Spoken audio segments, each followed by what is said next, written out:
Mix na, ano?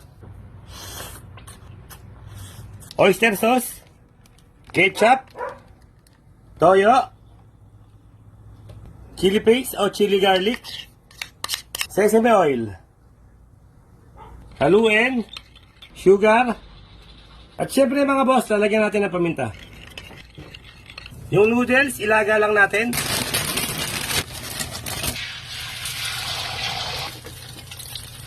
Goods na yan mga boss, hanguin muna natin.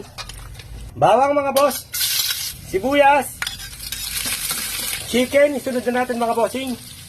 Laman niya ng hita, hinimay-himay ko. Okay mga boss, pag medyo napiprito na siya, isunod na natin yung kikiam. Tapos ang ating toge. Pag natuyo na, isunod na natin yung repolyo. Gamit kayo ng dalawang sandok kung mahihirapan kayong maghalo. Okay, pag medyo nalanta na sila, pwede na natin ilagay yung ginawa nating sauce kanina mga boss.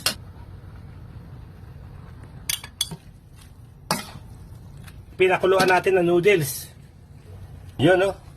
Mix na, no? Ilagay na natin yung itlog na pinirito natin kanina. Okay mga boss, ito na ang ating mee goreng. Isang Indonesian noodles, Singaporean o Malaysian. Bahala ka na kung saan mo gustong ilagay.